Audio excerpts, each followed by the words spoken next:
Сәлем достар, қалдарыңыз қалай? Бүгін мен сіздерге Гомердің Одиссея кітабын ұсынайын деп отырмын. Достар, бұл кітапты мен электронды түрде оқыған болатынмын. Мен сол электронды кітаптың өзім Telegram каналыма салып қоямын. Ол жерде Одиссея шығармасы қазақ тілінде аударылған болатын. Және де кітаптың басында аударушыдан бір тарау бар.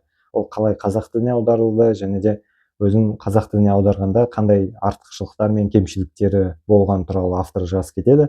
Бұл шығарманы негізі видеоны бастамас бұрын мен сіздерге жалпы Гомер туралы қысқаша ақпарат айтқым келіп отыр. Өйткені бұл Гомер деген автор шын өмірде болды ма, болған жоқ па дегенге әлі зерттеушілер, филологтар, тарихшылар әлі күнге дейін нақты жауабын айтқан жоқ. Өйткені өздеріңіз білесіздер, ежелгі Грекия деген мемлекет біздің жыл санауымызға дейінгі, біздің өздеріңіз білесіздер, қазір 2026 жыл болса, сол 0-шы жылдың 0-шы жылы Иса пайғамбар қайтыс болмай өмір сүрмей тұрған жыл санау басталмай тұрғаннан, одан да өте алыста бұрынғы кездерде өмір сүрген. Және де өздеріңіз білесіздер, ол заманнан талай нәрселер бізге нақты материал немесе кітап ретінде келмеген. Оны түсіну керек. Бізде қазір Одиссея және Илиада деген Гомердің атақты екі жұмысы бар. Ол жұмыстары біздің кезге, кәдімгідей бір орта ғасырлыққа дейін ауызша келген екен. Және де сол біздің көптеген кітаптар және де әдебиет дамыған соң, кейбір зерттеушілер сол Гомер бұрында осыны шығарған деп қағазға түсірген екен. Және де ол кім түсірді, қалай келді, оның бәрі көптеген зерттеулер бар. Және де әртүрлі нұсқалар бар. Гомер деген кейбір зерттеушілер шын өмірде ондай ақын, жазушы, жырау болған жоқ деп айтады. Негізі жырау деп айтпайды енді Гомерді, бірақ та ежелгі Грекияның біздің қазақ әдебиетіне кішкене ұқсастығы бар. Өйткені өздеріңіз білесіздер, бізде де фольклорда, қазақ фольклорында жазба мәдениеті кейіннен келген. Оның алдында елді аралап жүретін жыраулар болған. Олар батырлар жырын өздері шығарып, сол батырлар туралы ерліктер, хандар туралы ерліктерді ауыздан ауызға, ауызша насихаттап айтып жүрген екен. Өздеріңіз білесіздер, көптеген жайлаулы қазақтар көшпенді халық болғандықтан, сол жыраулар өздерінің түйелерін немесе жылқыларына отырып, ауылда аралап, сол жақтағы жиналған қауымға белгілі бір батырдың немесе бір тарихи оқиғаны өзі көрермен ретінде болған, сол жерде шайқаста болған адам сияқты оқиғаны айтып, жырау ретінде, жыр ретінде, дастан ретінде айтып отырған екен. Және де соны естіп өскен адамдар соны жаттап, кейін өздері де сондай жырауға айналып, ауылдары аралап, солай оқиғаны, тарихи ерліктерді ұрпақтан ұрпаққа жеткізіп отырған екен. Және де бізде де осы ежелгі Грекияда да Эдес деп атайды екен. Сондай жырауларды бізде қазақтарда жырау десе, сол ежелгі Грекияда Эдес деп айтқан екен. Және де ол Эдестің қазір ежелгі Грекияда мағынасы, ол өз ойынан шығарған, өз мысалы Одиссеяны немесе Илиада деген шығарманы өз ойынан шығарып, және де басқа адамдарға ауызша жеткізу деп мағынаны айтады. Және де сол Эдестер ежелгі Грекияда көп өмір сүрді. Және де кейін жазба мәдениеті дамығаннан кейін рапсодия деген не шыққан екен. Сол Эдестердің келесі бір түрі деп те айтсақ болады. Ол жерде тек қана Эдестер өздері ойдан ауызша шығарманы айтса, келесі кезеңде сол ежелгі Грекиядағы адамдардың, олар енді сол ауызшадан тараған оқиғаларды, жыр дастандарды қағазға басып, сол қағаздан жаттап, елге айтқандарды сол репус деп айтқан екен. Ал ауызша өзі ойдан естіп жаттаған сөздерді Эдес деп айтқан екен. Міне соны қысқаша сіздерге айтайын деген. Бізде Гомер сол бірінші жырауларға жатады. Эдестерге ол өзі жазуды білмеген, және де кейбір археологтар мен тарихшылардың нұсқаулығы бойынша ол өте қарапайым кедей отбасынан шыққан деп айтылған екен. Және де сол кезде жай балықшының отбасынан шығып, бірақ та өзінің сондай өлеңге, рифмаға деген таланты болғандықтан ол сол Илиада соғысы, өздеріңіз білесіздер, Илиада деген қазір түсінікті болу үшін Троя деген киноны көрсеңіздер, сол Троя қаласы үшін соғысқан жыр дастанды айтады, Илиада деп. Ол не үшін Илиада? Өйткені біз қазір өз мәдениетімізде Троя деп айтсақ, ол кезде Трояны сол жергілікті ежелгі гректер, сол трояндық адамдар Троя деп аталмаған, өз елдерін, олар өздерін Илиада деген сияқты, олар басқа атау болған екен. Және де осы шығарманы оқып жатып, оқырмандарға тағы да айта кететін нәрсе, бізде ежелгі Грекия, Спарталық деген сияқты тағы да көптеген материктердің атауларын, елдердің атын атау өзімізге үйреншікті кейбір кезде айтылады, бірақ кейбір кездерде сол ежелгі Грекия дәуіріндегі мысалы біз ежелгі Грекияны деп қазір атап отырмыз, бірақ та ол кезде олар өмір сүріп жүрген кезде олар өздерін ежелгі гректер деп атамаған екен. Олар өздерін Эней елінің тұрғындары деген сияқты әртүрлі сондай мысалдар бар. Мен сіздерге соның бір екеуін ғана келтіріп отырмын. Сол тарихи жерлер атаулары және де адамдардың ұлтта болмаған ғой ол кезде, бірақ сол жергілікті адамдардың тұрғындарын әртүрлі кітапта, бұл шығармаларда әртүрлі, бір шығарманың өзінде әртүрлі белгіленеді. Соны оқып жатып, сондандай бір қиындықтар болады. Және де тағы айта кетерлік нәрсе бар.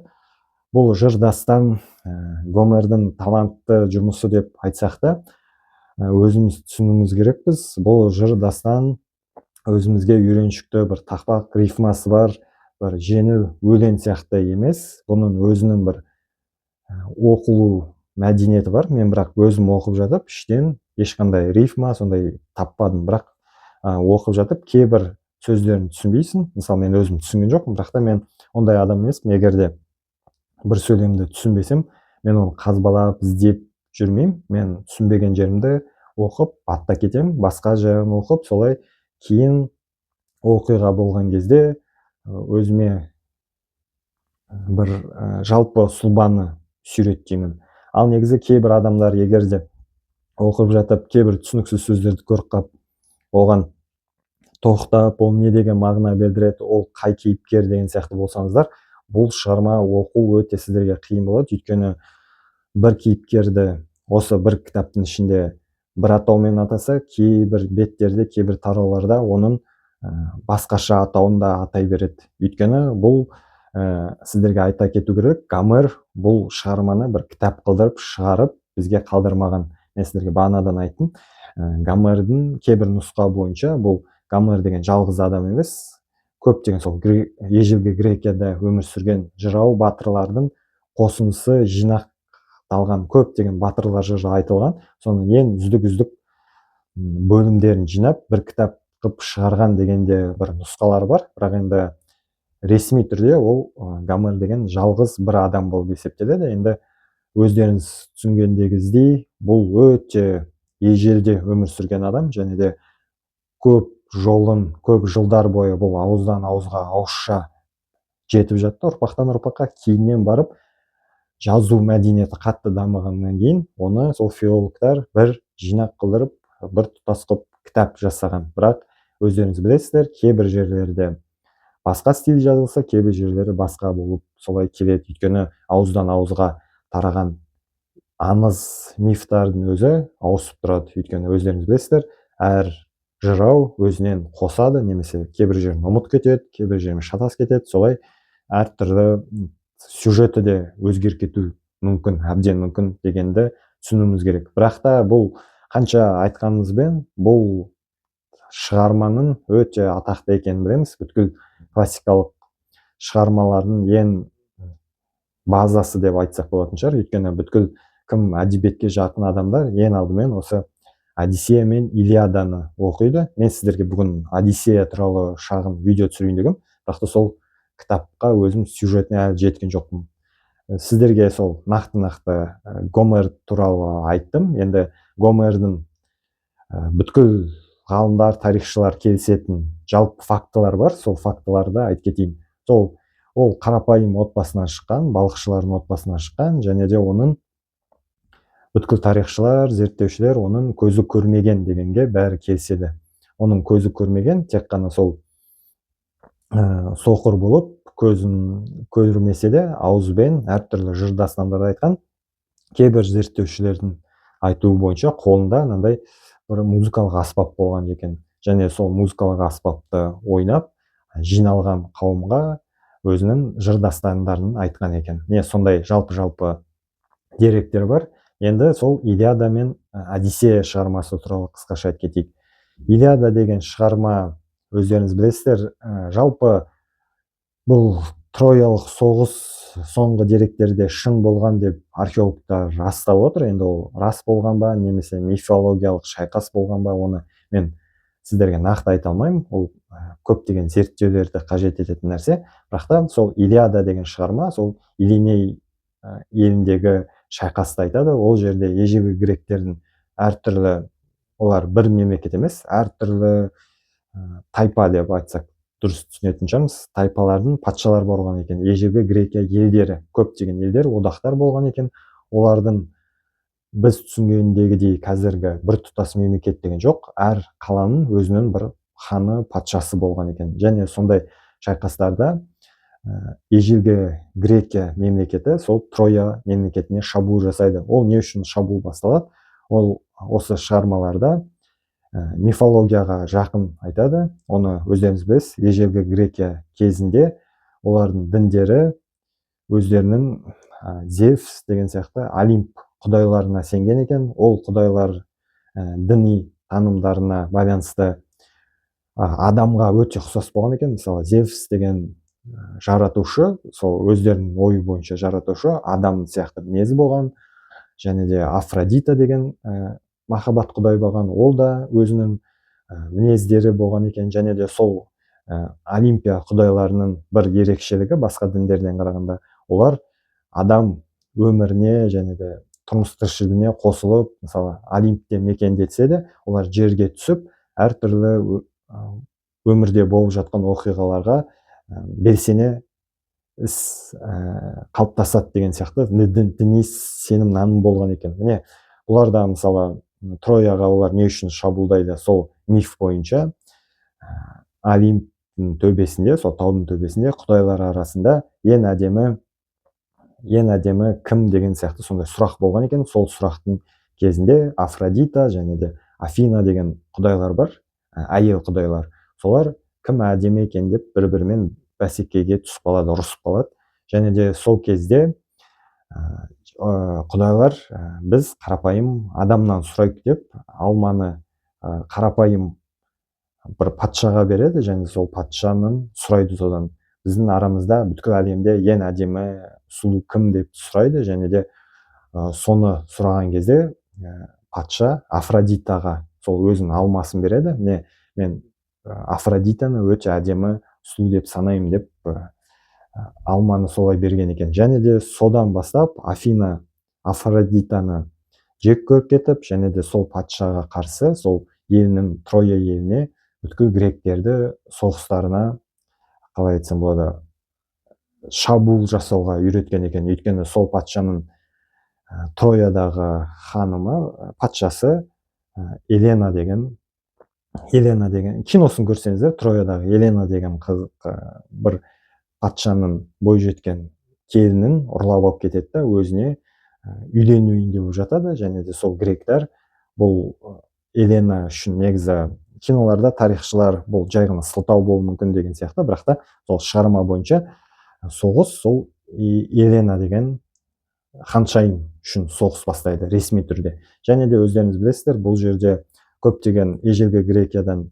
қалған көптеген сөз тіркестері әлі күнге дейін қолданады. Бірақ та біз қазақ мәдениетінде ол сөздерді көп қолданбасақ та, басқа елдегі мәдениетте ол сол сөз тіркестері қолданыла береді. Мысалы, алма алауыздығы деп аталады, ол яблоко раздора деп атайды. Мысалы, кейбір орыс тілінде сөйлесіп отырсаңыздар, бір ұрыс керіс болып қалған кезде сұрайды, в чем яблоко раздора деген сияқты, ұрыстың не үшін бастадыңдар, түп нұсқасы қайдан шықты деген сияқты сұраған кезде, сол мифологиялық оқиғаны алады екен. Және де бұл кітапта көптеген сондай сөз тіркестері бар. Ахиллесовая пята деген сияқты, өздеріңіз білесіздер, көп осы шығармадан қазіргі күнге дейін көп қолданылып жүрген сөз тіркестері, мағыналар әлі күнге дейін өмір сүріп отыр. Міне сол Илиада шығармасы Троя соғысы туралы мен сіздерге сол жалпы айтып кетейін. Және сол Троя соғысы кезінде негізі басты кейіпкер, сол кітаптың басты қаһарманы ол Ахиллес деген жігіт туралы болады. Сол Ахиллестің ашуы туралы болады бұл Илиада шығармасы. Және де сол Ахиллестің оқиғасы аяқталған соң, Трояны ежелгі гректер жаулап алған соң, біздің келесі кітабымыз басталады, ол Одиссея. Троя соғысын, Илиаданы жаулап алғанның ең басты кейіпкері өте ақылды, өте айлакер Улисс деген кейіпкер болады. Сол кейбір деректерде Улисс деп атайды, оны атауын кейбір жерде Одиссей деп атайды. Және де сол кейіпкер, өздеріңіз білесіз, айлакерлікпен сол Трояны жаулап алған болатын. Трояндық жылқының мүсінін жасап, сол жерге кіріп, Трояны жаулап алған болған. Және де сол кейіпкер өзінің соғысты аяқтаған соң көп алтындарын алып, өз кемелеріне отырып, көп жауынгерлермен отанына қайту керек болады. Және де өздеріңіз білесіздер, Троя соғысы 10 жыл болады. Сол үйіне қайтып бара жатқан кезде олар өздерінің оқиғалары басталады. Міне Одиссейдің оқиғасы әртүрлі аралдарға түседі. Ол жерде өздеріңіз білесіздер, әртүрлі мифологиялық кейіпкерлерге русалка және циклоп деген сияқты ежелгі грекияның мифологиялық кейіпкерлерімен кездеседі. Олардың бәрін айлакерлікпен алдап, өз үйіне Пенелопа деген әйел болады. Сол Пенелопаның және де сол біздің Улисстің баласы болады. Сол олар Пенелопа және Телемах деген ұлы өзінің күйеуін және сол Итака деген мемлекеттің басшысы болады, сол бізде Улисс. Сол Улисске қайтып келіп патша болады деп күтеді, бірақ 10 жыл соғыс біткен соң ол тағы да бір сондай 10 жылдай жолда, теңіздерде адасады. Өйткені ол сол жолда кездесіп жүрген кезде Посейдон деген теңіз құдайы оған ашуланып, оның жолдарын бәрін адастырып, солай ол көптеген өзінен басынан неше түрлі оқиғаларға тап болады. Және де бірақ та бұл оқиғаны, шығарманы оқып жатып, біздің Улисс деген басты кейіпкер, сол Одиссей деген басты кейіпкер өте айлакер, қатты ақылды екенін көрсетеді. Бүткіл қиындықтардан оймен, ақылмен бүткіл дұшпандарын жеңіп шығады. Және де өзінің бұл Одиссей шығармасында ең басты тақырып сол өз үйіне оралу, отанына оралу, және отанын бүткіл әлемде ол өзінің Одиссей өзінің оқиғаларында әртүрлі патшалар өздеріне өзінің қызын беріп, менің орынбасарым бол, менен кейін патша бол деген сияқты көптеген ұсыныстар береді. Шетелдегі әртүрлі ғажайыптарды көрсе де, өзінің қарапайым Итакия деген еліне оралғысы келіп, өзінің туып өскен отанына оралу арман болады. Және де сол отанына оралып, сол жерде Пенелопаның қасында бізде Телемах деген ұлы болады, және ұлының да өзінің бір веткасы болады. Ол ер жетіп, кішкентай бозбаладан ер жігітке айналу болады. Және де соның оқиғасы болады. Және де бізде Одиссей өз Итакияға келген кезде, соның бұрында болған достары сол Пенелопаның қасында патша жоқ, жаңа күйеуге шық, және де сол адамды біз патша қылып санаймыз деген сияқты патшалыққа таласып жатады. Және де сондай адамдардың бәрін тазартып, өз тағын қайтару оқиғасы болады. Және де бұл шығармада мен кейбір көп кейіпкерлерді танымасам да, бүткіл әлемде ол атақты кейіпкерлер болуы мүмкін. Мен ежелгі грекия мифологиясын қатты білмесем де, бірақ өзім анда-санда еститін Аякс деген сияқты кейіпкерлер болады. Сол Одиссей, сосын сол Ахиллес деген кейіпкерлерді ғана танимын. Ал көбісі Антиной деген сияқты көптеген кейіпкерлерді, енді оны өздеріңіз егер қызықсаңыздар, Гуглдан немесе басқа шығармалардан оқысаңыздар, әр кейіпкердің өзінің бір тарихи несі болады, оқиғасы болады. Және де өздеріңіз білесіздер, бұл оқиғада құдайлар да белсенді қатысады. Ежелгі грекияның құдайлары Зевс, Афродита, Аид деген сияқты көптеген, сол Посейдон, әртүрлі құдайлардың окуйгалар да болуп жатат. Солой бүгүн мен силерге Гомердин Одиссея чыгармасын бейне шолуу түшүрдүм. Эгерде бул окуйга силерге кызыгып, өздөрүңүз окугаларыңыз келсе, Telegram каналга өтүп, электрондо нускасын окусаңыздар болот. Казак тилинде Одиссея деп турат. Назарларыңызга рахмет. Сау болуңуздар.